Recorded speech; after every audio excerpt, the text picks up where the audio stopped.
ఓం నమః పరమ ఋషిభ్యో నమః పరమ ఋషిభ్యః. ఆచారాలు ఆరోగ్యం అనేటటువంటి విషయంలో ఇంకొక ఎపిసోడ్ చెప్పుకుంటున్నాం మనం. ఉదయం లేవగానే ఎలా లేవాలి అనేది మనకి పెద్దలు మహర్షులు కొన్ని సూచనలు చేశారు. సహజంగా ఆరోగ్యం అనగానే రెండిటి మీద ఆధారపడి ఉంటుంది. ఒకటి మనస్సు, రెండు శరీరం. మనస్సు ప్రశాంతంగా ఉంటే, ధైర్యంగా ఉంటే, ఆందోళన లేకుండా ఉంటే ఆరోగ్యం చాలా బాగుంటుంది. అలాగే శరీరము పరిశుభ్రంగా ఉంచుకోవాలి. కనుక ఉదయం లేవగానే ముందు కళ్ళు శుభ్రంగా కడుక్కోవాలి. ఎందుకంటే రాత్రి మనం నిద్రపోయినప్పుడు కంట్లో నుంచి కొన్ని చిన్న చిన్న ఫ్లూయిడ్స్ అంటే జలం లాంటిది వచ్చి అది గడ్డ కట్టుకొని చిన్న స్ఫటికాల్లా తయారవుతుంది. అది సరిగ్గా మనం కడగకపోయినట్టయితే కంటి రెప్పల్లో పడిపోయి కంటికి చిన్న చిన్న గీతల్లాగా పడవచ్చు తెల్లగుడ్డు మీద. ఆ విధంగా కంటికి హాని జరుగుతుంది. అంటే వెంటనే కాదు, కొన్ని రోజులకి. కనుక కళ్ళు శుభ్రంగా కడుక్కోవడం చాలా అవసరం.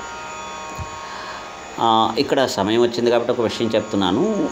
కరక్కాయ కానీ రాత్రి నీటిలో నానబెట్టి, కరక్కాయ చిన్న చిన్న ముక్కలుగా కొట్టేసి నానబెట్టాలి. పౌడర్గా కాదు, ముక్కలుగా కొట్టి నానబెట్టాలి.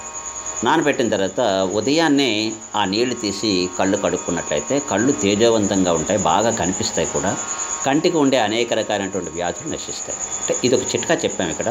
కానీ లేచిన వెంటనే కళ్ళు తుడుచుకోవడం చల్లని నీటితో అవసరం. దీనివల్ల కళ్ళు పరిశుభ్రంగా ఉంటాయి. తర్వాత ప్రశాంతంగా భగవంతుని యొక్క చిత్రపటాన్ని చూడాలి. అది అందమైన చిత్రపటమై ఉండాలి. ఏ పరశురాముడు లాంటిదో లేకపోతే నారసింహస్వామి లాంటిదో ఇలాంటిది కాదు. రాముడు అందమైనటువంటి వాడు.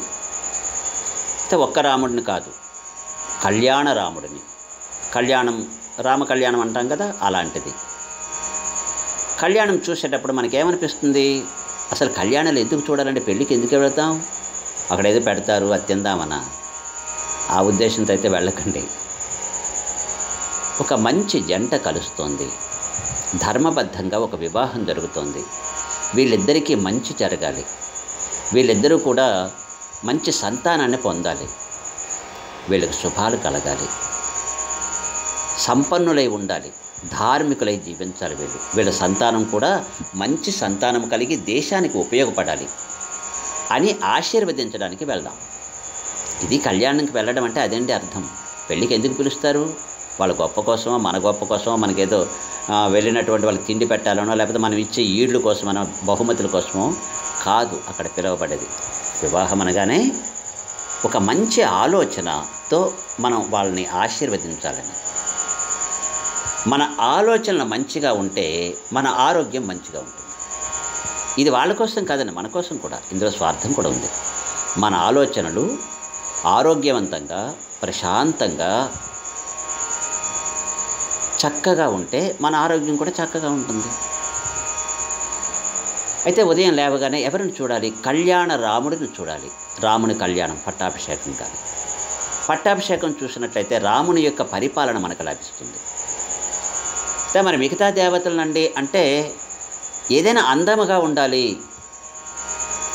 అలాగే పూర్వకాలం అంతా రాముడిని ఎక్కువ చూసేవారు. ఊర్లో రామాలయం కట్టుకునేవారు. ఎందుకని? ఎక్కడికైనా వెళ్ళేటప్పుడు రామాలయం చూడగానే మనకు రాముడు కనిపిస్తాడు. ఒక మంచి వ్యక్తిత్వం కనిపిస్తుంది, ఒక మంచి మర్యాద కనిపిస్తుంది. రాముడిలో వర్ణించలేనటువంటి కళ్యాణ గుణములు అనేకం ఉన్నాయి. పూర్వకాలంలో ప్రవచనాలు కూడా రామాయణం మీద ఎక్కువ చెప్పేవారు, ఇంక దేని మీద ఎక్కువ చెప్పేవారు కాదు. పూర్వకాలంలో ఎవరు చెప్పినా రాముడి గురించే ఎక్కువ కథలు చెప్పారు. ఎప్పుడో ఒక్కొక్కసారి కృష్ణుడి గురించి, అది భాగవతంలో దశమ స్కందాన్ని ఎక్కువగా చెప్పుకునేవారు. అంటే అందులో ఎక్కువగా కృష్ణుడి యొక్క బాల్య చేష్టలు, ఆ తర్వాత కృష్ణుడి యొక్క వైభవము, ఇదంతా కూడా అందులో వర్ణించబడి ఉన్నది. కనుక ఏదైనా సరే మంచి అందమైనటువంటి కథలను వినడం, ధార్మికమైన కథలు వినడం, ప్రలోభ పెట్టేటటువంటి కథలు కాదు. అంటే కామ్యకర్మలు, వాళ్ళు నాశనం అయిపోవాలని, వీళ్ళు నాశనం అయిపోవాలని ఇలాంటి కథలను వినవద్దు. అందరూ బాగుండాలి, అందరూ సుభిక్షంగా ఉండాలి, అందరూ ప్రశాంతంగా ఉండాలి, అందరూ సంపన్నులై ఉండాలి. ఇలాంటి ఆలోచనలు కలిగినటువంటి ఏ చిత్రపటాన్నైనా చూడండి. కానీ అది ఎక్కువగా మనకు రాముడిలోనే కనిపిస్తుంది ఈ లక్షణాలన్నీ కూడా. మరి మిగతా విష్ణు అవతారాలు ఉన్నాయండి చాలా.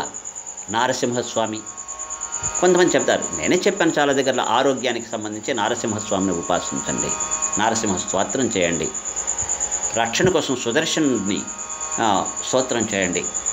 కానీ ఉదయం లేవగానే ఇవి కాదు చూడాల్సింది, నారాయణుని కాదు, రాముణ్ణి చూడండి, రామ పట్టాభిషేకాన్ని చూడండి.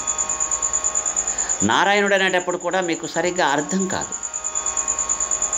కనుక నారాయణుడు మోక్షకారకుడే కాదను, కానీ రాముడి చిత్రపటాన్ని ఇంట్లో పెట్టుకోవాలి అందరూ కూడా. దీనివల్ల మన మనస్సు ప్రశాంతమవుతుంది, మన ఆరోగ్యం కూడా బాగుంటుంది. మంచి ఆలోచనలు మంచి ఆరోగ్యాన్ని ఇస్తాయి.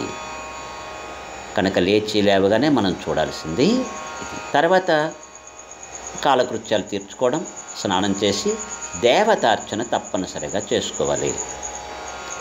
ఎందుకంటే ఉదయము ప్రశాంతమైనటువంటి సమయం కదా. ఆ రోజు దేవతార్చన మనం చేసి బయటకు వెళ్ళినట్లయితే దైవీ శక్తి వల్ల మనకు అన్ని శుభాలు కలుగుతాయి. ఏమంటే దేవతార్చన మాకు తెలియదండి, దీనిలో పెద్ద విశేషం ఏమక్కర్లా. బ్రాహ్మణుడిగా పుట్టి తగిన విధానాలు నేర్చుకొని, బ్రాహ్మణుడిగా పుట్టక్కర్లా, కనీసం తగిన విధానాలు నేర్చుకొని, ఇప్పుడు మాలాంటి వాళ్ళని బాగా నేర్చుకొని చేస్తున్నాం అనుకోండి, ఇప్పుడు సోమరితనంతో అక్కర్లేదండి ఇలా చేయక్కర్లేదని మానకూడదు. కానీ మిగతా వాళ్ళు, ఇది అలవాటు లేనటువంటి వాళ్ళు, తెలియనటువంటి వాళ్ళు, చక్కగా రాముడి ఫోటో ఉంది కదా, అక్కడ ఒక దీపం వెలిగించండి, ఒక అగరబత్తి వెలిగించండి, భగవంతుని ప్రార్థన చేయండి. హే భగవన్, నా కుటుంబం బాగుండాలి, నేను బాగుండాలి, నా చుట్టూ ఉన్న వాళ్ళు బాగుండాలి, ఈ దేశం బాగుండాలి, ఈ ప్రపంచం అంతా కూడా ప్రశాంతత ఏర్పడాలి, అందరూ ఆరోగ్యవంతులుగా ఉండాలి అని మనం కోరుకోవాలి. దీనివల్ల మన మనస్సు ఒక మంచి ప్రశాంతతను పొందుతుంది. త్యాగేనైకేన అమృతత్వమానసు, త్యాగము చేత అమృతత్వం లభిస్తుందట. చూడండి, ఎవరికైనా ఏదైనా మనం ఇచ్చినప్పుడు మన మనస్సు గొప్ప ఆనందాన్ని పొందుతుంది. మనం ఒక్కరమే ఎవరికీ ఇవ్వకుండా తిన్నప్పుడు మన మనస్సు అంత ప్రశాంతత పొందలేదు. కనుక ఇలాంటి ఆలోచనల్ని మనం పెంపొందించుకోవడానికి ఉదయాన్నే ఉపయోగించుకోవాలి. దేవతార్చన కూడా అలాంటి వాటిని ప్రబోధించేటటువంటి దేవతా చిత్రాలనే మన గుడిలో పెట్టుకుందాం. దేవుడి దగ్గర అలాంటివి ఏమి మనకు కనిపిస్తాయి? రాముడే కనిపిస్తాడు, లేకపోతే కృష్ణుడు. కొంతమంది వరాహ నారసింహస్వామి కులదైవం, కానీ వాళ్ళు కూడా రాముడినే పూజిస్తారండి. కనుక రాముడి యొక్క చిత్రపటాన్ని ఇంట్లో పెట్టుకొని దేవతార్చన చేసుకోవడం ఉదయం, ఆ తర్వాత ఇంకెక్కడైనా ఏ కార్యక్రమానికైనా వెళ్ళటం తప్పనిసరిగా ఉదయాన్నే చేయాలి. సూర్యుడికి అర్ఘ్యం ఇవ్వడం అవసరం కూడా.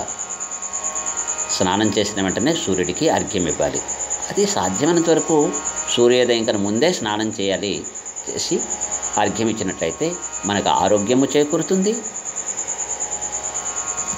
ఆయుష్ కలుగుతుంది, సంపదలు కలుగుతాయి. అర్ఘ్యం ఎలాగివ్వాలి? ఒక చెంబుతో కానీ ఒక పాత్రతో కానీ నీళ్లు తీసుకొని సూర్యుడికి ఎదురుగుండా నిల్చొని దోశలతో పట్టి, హే భగవన్ నీకు సమర్పిస్తున్నాను అని చెప్పి సమర్పించండి. మీకు తెలిసిన మంత్రంతో శ్రీరామాయ నమః అనివ్వండి. ఏమంటే సూర్యుడు కదండి అక్కడ ఉండేది, సూర్యుడే నారాయణుడు, నారాయణుడే రాముడు. కనుక నువ్వు రామాయ నమః అని ఇచ్చినా సూర్యుడికి చెందుతుంది, నారాయణాయ నమః అని ఇచ్చినా సూర్యుడికి చెందుతుంది. ఇది ఏది తెలియనటువంటి వాళ్ళకండి. గాయత్రి మంత్రోపాసన ఉన్న వాళ్ళైతే గాయత్రి మంత్రంతో ఇస్తారు, వాళ్ళకి సంధ్యావందన విధులు ఉంటాయి. మిగతా వాళ్ళకి సంధ్యావందన విధులు లేవు, కానీ చెయ్యాలి, అందరూ చేయాలి సంధ్యావందనాన్ని. ఈ మధ్యన కొంతమంది మాట్లాడడం వింటున్నాం, సంధ్యావందనం మీరు ఎలా చేస్తారండి? అంటే శూద్రుని ఉద్దేశించి. చాలా తప్పు మాట. అందరికీ సంధ్యావందనం ఉంది. శూద్రుడు, వైశ్యులు, క్షత్రియులు, బ్రాహ్మణులు కూడా. అని మరి మిగతా ఇంకొక కులం ఉంది కదండి, వాళ్ళు హరిజనులు, అంటే హరికి సంబంధించినటువంటి జనులు, భగవంతుడికి సంబంధించినటువంటి ఒక జాతి. వాళ్ళు కూడా చేయాలి. చెయ్యకపోతే అండి చెప్పాంగా, వాళ్ళు ఒక హరిజనులు అని, హరికి సంబంధించినటువంటి వాళ్ళు, అంటే భగవంతునికి సంబంధించినటువంటి సంతానం వాళ్ళు. కనుక ఎవరి సంతానం మీద వాళ్ళకి ప్రేమ ఉన్నట్లుగానే భగవంతుడికి వాళ్ళ మీద అత్యంత ప్రేమ ఉంటుంది. కనుక వాళ్ళు చేసినా చేయకపోయినా వాళ్ళ మీద భగవంతుని యొక్క దివ్యానుగ్రహం ఎప్పుడూ ఉండనే ఉంటుంది, మంచిగా ఉన్నంత వరకు సుమా.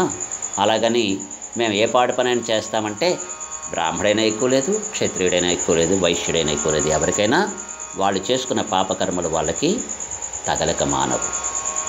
కనుక అందరము కూడా ఈ విధంగా ఆలోచించి ఉదయాన్నే లేవడం అనేటటువంటిది ఎలా లేవాలని తెలుసుకుని ఆచరిద్దాం, ఆరోగ్యాన్ని పొందుదాం. జై శ్రీమన్నారాయణ.